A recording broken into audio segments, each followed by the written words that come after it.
Gloire soit rendue à Nzamia Mpongotolendo, le Dieu de nos ancêtres. Celui qui nous donne la force, celui qui vit en toutes choses. Celui qui n'a jamais inspiré l'esclavage. Celui qui aime tout son troupeau que nous sommes. Je tiens à glorifier tous nos martyrs qui se sont battus pour la liberté de l'Afrique, à savoir Modibo Keïta, Thomas Sankara, Emery Patrice Lumumba, Oumou Nyobe, Félix Moumié, Toussaint Louverture, Dessalines, Marcus Garvey, Antonor Firmin, Cheikh Anta Diop, Malcolm X et Sékou Touré, digne fils de la Guinée, qui a voulu en tout cas la dignité de la Guinée et la souveraineté de la Guinée. En effet, je viens parler de la Guinée, l'actualité qui se passe en Guinée et l'arrestation de Alpha Condé, qui se croyait encore, il y a quelques mois, le roi de la Guinée, plus fort, invulnérable, invincible. Là, comme un tout petit enfant qui commence maintenant à comprendre la réalité. Mon message s'adresse surtout à tous ces nègres qui commencent à avoir la compassion, qui commencent à avoir à regretter, hein? Qui commencent à avoir la pitié, la compassion pour des gens comme ça. Ces mêmes nègres-là, c'est ceux-là qui ont dit que Idriss Déby était panafricain. Voilà. Comme Afrimédia. Je tiens à dire et à rappeler, Idriss Déby n'était pas panafricain comme Alpha Condé n'est pas panafricain.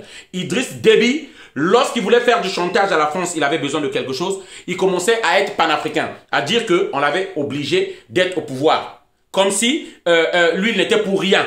Voilà, il commence à parler du franc CFA pour faire chantage à la France. Voilà, donc c'était donnant-donnant entre Idriss Déby et la France. Voilà, ça c'est pour rappeler.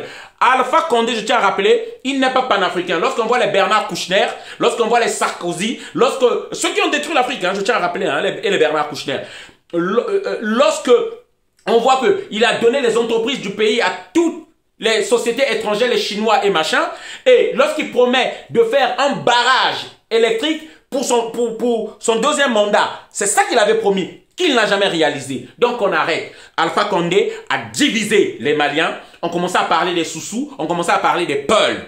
Voilà, on commençait à parler des gens de la forêt. C'est Alpha Condé. Parce que les Africains oublient, commencent à dire que maintenant, la France est là. La France a toujours été avec Alpha Condé. Je vous rappelle que son fils, il vient d'ici. Voilà, il vient d'ici. Alors, peut-être au cas où vous ne connaissez pas certaines choses, c'est le meilleur ami à Bernard Kouchner. Parce que les Africains commencent à oublier, commencent à raconter maintenant n'importe quoi. Alpha Condé devait-il partir? Oui. Pourquoi? Le problème de l'Afrique, le combat que nous sommes en train de faire, c'est pas un problème de dire que nous luttions contre les présidences à vie. Quelqu'un peut rester aussi longtemps qu'il veut, comme l'a été Kadhafi, tant qu'il arrange son pays. Tant qu'il donne à son peuple le droit à l'éducation, à la santé, il peut rester là. Le combat, c'est le respect des textes. Lorsque le peuple libre a voté un moment ou a écrit, a gratifié un moment que nous devons faire ceci, c'est deux mandats, c'est deux mandats. Le problème des Africains, c'est le respect des textes. Au Congo-Brazzaville, on n'a pas respecté le mandat en 1997. Voilà ce qui est arrivé. À chaque fois que nous respectons pas nos propres textes que nous écrivons, le malheur nous arrive. Le problème des Africains, c'est ça. Il faut que les Africains apprennent à respecter les textes. Si Alpha Condé avait maintenu l'ordre, cette répression qu'il avait fait là, même s'il y avait eu des morts, mais si c'était pour le maintien des institutions et faire respecter les textes, moi j'aurais compris. Je vous dis bien, j'aurais compris. Mais le fait d'avoir tué des Guinéens, parce que j'ai pleuré avec des Guinéens, j'ai vu les Guinéens mourir. Même ma page, Opérateur L'Homme de Demain, a été réduite parce que nous avons montré toutes les atrocités que les forces spéciales de Alpha Condé, les mêmes qui se sont retournés contre lui, qui l'ont fait arrêter, ont tué des Guinéens. J'ai encore l'image de cette belle petite fille qui avait encore l'avenir devant lui, qui est morte. J'ai pleuré avec les Guinéens, moi. Voilà. Donc aujourd'hui, qu'on dise que Alpha Condé, fallait-il partir? Oui, il fallait qu'il parte. Celui qui est arrivé, c'est l'inconnu. C'est pas grave. Il appartient aux Guinéens aujourd'hui de se lever. Et de demander un dialogue inclusif et où nous allons définir la feuille de route. Nous allons définir la feuille de route que le monsieur là, celui qui assume la transition, ne prendra pas les élections. Nous devons avoir la date des élections. Et le peuple guinéen doit se lever. Parce que celui qui arrive là, il a en tête que Alpha Condé vous a soumis par la violence. Et de peur que lui aussi il fasse la même chose. Devant un peuple de moutons, devant un peuple peureux, vous allez transformer même le plus peureux en dictateur. C'est ce qui se passe au Congo-Brazzaville avec Denis Sassou Nguesso. On est devenu tellement lâche et peureux, c'est pourquoi, à genoux donc le discours de la Boétie, c'est pourquoi eux, les dictateurs, ils se croient grands. Voilà le message que moi, je voulais venir vous faire passer. Il faut le respect des textes. Voilà, on doit respecter les textes. Alpha Condé devait-il partir? Oui, fallait qu'il parte. Mais là, il reste au peuple guinéen de rester vigilant, debout. Et je dis bien, ceux qui vous ont tué les forces spéciales d'Alpha Condé, c'est ce monsieur-là qui est là. N'oubliez jamais ça. Voilà, n'oubliez jamais. Vos enfants qui sont morts là, c'est eux.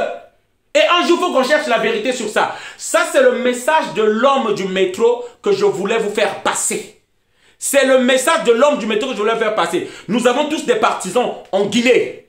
Nous avons des partisans au Mali. Nous avons des adhérents au Sénégal, des représentants en Côte d'Ivoire, partout. Et vous attendiez mon intervention comme vous avez attendu l'intervention de Konaré. Donc j'ai pris du recul et du temps. Parce qu'il y a des Africains qui commencent à déjà dire que voilà, vous êtes en train encore d'applaudir votre malheur. Fallait qu'ils partent. Fallait qu'on voie ces images-là. Et qu'on leur rappelle que toute chose a une fin. Qu'on rappelle aux autres dictateurs que toute chose a une fin. Et ça soulage les familles. Ça soulage nous qui étions endeuillés et attristés par rapport à ces morts des Guinéens là. Voilà, c'est le message que je voulais faire passer, peuple de Guinée. Voilà, ne remettez pas votre sort et votre confiance entre les mains de celui qui vient de... Et ouvrez l'œil, on a déjà autant souffert. Ouvrons l'œil. Il faut vite que nous mettons à table, soit les états généraux, soit conférence nationale, soit dialogue inclusif, et que nous dégageons très vite. Et je dis, ça doit être de courte durée. Voilà, l'épine a été enlevée, il faut maintenant qu'on relance la machine. C'est le message que je voulais faire passer. Partagez la vidéo, mais sinon on est ensemble, on reste déterminés. Voilà. Merci encore, partagez ma vidéo.